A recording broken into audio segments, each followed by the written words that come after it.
Tonight, a continuing News 4 investigation, a deadly MoDOT work zone crash now prompting new calls to improve road crew safety. The crash killed 2 workers, one who was pregnant. A third worker survived but now has lifelong injuries. Last night, we heard the survivor's story. Tonight, News 4 investigator Susan Alcori sits down with a former MoDOT supervisor who says that safety should not be a choice. They wouldn't be dead. A little baby probably be born.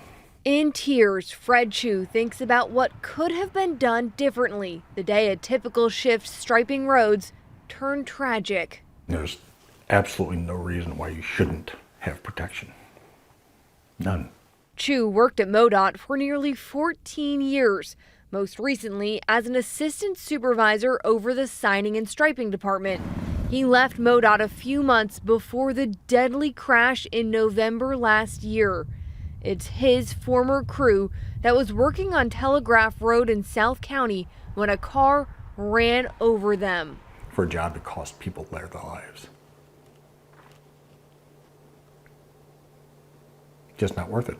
James Brooks and Caitlin Anderson never made it home. Anderson was almost 6 months pregnant with her son Jax. His due date was last week. They need to protect their people while they're out there. Michael Brown survived the crash, but will forever live with the effects. Put a rod down through my leg. It was almost amputated. They had to cut that open and put a plate in. A recent News 4 investigation uncovered how MoDOT has more than 300 trucks designed to protect crews, but doesn't always use them. Truck-mounted attenuator, also known as TMA, absorb impact in a crash and ultimately save lives. MoDOT policy says on roads where the speed limit is 45 miles an hour or below, a TMA is optional. The speed limit on Telegraph Road is 40. The crew didn't have a TMA when they were hit. All had our high-vis stuff on, our hard hats. That don't do much when you got a box of metal coming at you at 40, 45 miles an hour. The decision to send a TMA falls on supervisors, a call Chu says he used to make daily. The way I was taught, always have a protection vehicle. Do you feel like there should be a policy change with MoDOT? Yes, yes.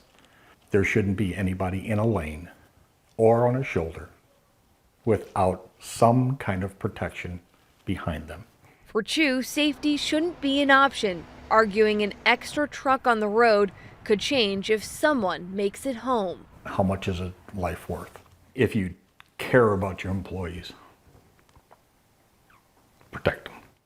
We asked MoDOT if it's reviewing any policies since the crash. The department chose not to comment. It's been 4 months since that crash happened. We know the driver hasn't been charged, and right now the St. Louis County Prosecutor's Office is looking into it. We'll keep following this case and let you know when there are any updates. Susan Alcori, News 4 Investigates.